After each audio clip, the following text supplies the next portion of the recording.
So let's take a more detailed look at the California legislative publications. Now, they have the same names, are intended to serve the same purposes, but when we look more closely, there are several differences between the Assembly and Senate legislative publications here in the California State Legislature. The Assembly Daily Journal and Senate Daily Journal are similar because they simply document the major actions of the committees and the floors. However, the daily files and the weekly histories do have some major differences between the Assembly and Senate versions. So let's take a look at them. The daily files, they are setting forth the agendas of the Senate and Assembly, and they contain information such as committee hearing notices and agendas, measures eligible for floor action on the second reading file, third reading file, consent calendar. When you pick up a hard copy or you review it online on the internet, the Assembly daily file and the Senate daily file, they seem substantially similar with a few tweaks. Nonetheless, with the discerning eye, there are a few differences, and the order that the information is presented is also slightly different. So let's look at the Senate daily file, and the following are their contents in order. Officers of the Senate, Senate order of business, members of the Senate, their names, addresses, and phone numbers, the Senate floor seating chart, the standing committee membership, the Committee on Legislative Ethics membership, the Select Committee memberships, the Subcommittee memberships, the Joint Committee memberships, the Subcommittee of Joint Committee memberships, the weekly committee schedules, the legislative calendar, the holiday schedule. Then you get into the committee hearings themselves and their agendas,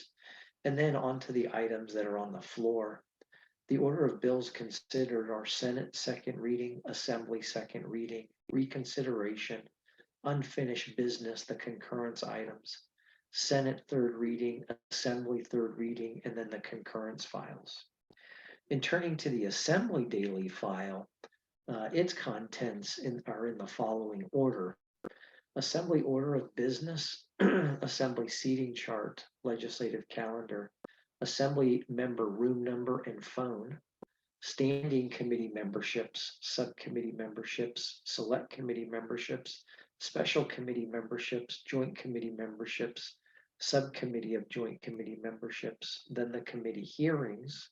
and the listing of those, and then the items eligible for the floor, and the order of bills considered is Assembly second reading, Senate second reading, unfinished business, the concurrence file, reconsideration, Assembly third reading, Senate third reading, consent. Turning to the weekly histories are a publication of the Assembly and Senate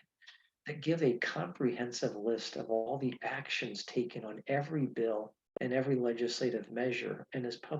published weekly by each house. Like the daily files, when you pick up a hard copy or you review it on the internet, the Assembly Weekly History and the Senate Weekly History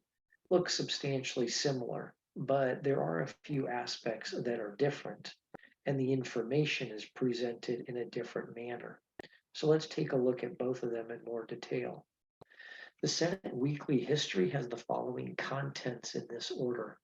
actions taken, and under that, disposition of Senate measures, table of daily introductions, Senate bills, Senate constitutional amendments, Senate concurrent resolutions, Senate joint resolutions, Senate resolutions,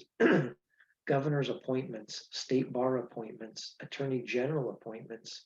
Senate measures listed by author, Senate measures listed by committees, and tribal state gaming compacts. Next is the section called recapitulation,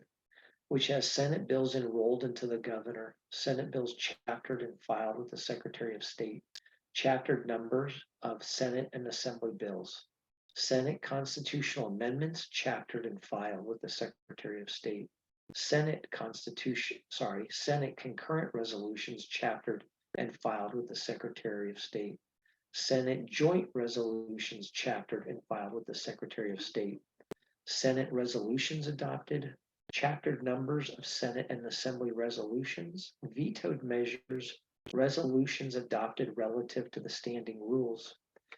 And then the third main section of the Senate weekly history is the Senate membership and organization that includes standing committees of the Senate, committees on legislative ethics, select committees of the Senate, subcommittees of Senate standing committees, joint committees, subcommittees of joint committees, boards, commissions, and councils, senators, committee, board, commission, and council memberships, and then the list of Senate members. In turning to looking at more detail of the Assembly weekly history, the Assembly weekly history has the following contents in this order. First is Assembly membership and organization.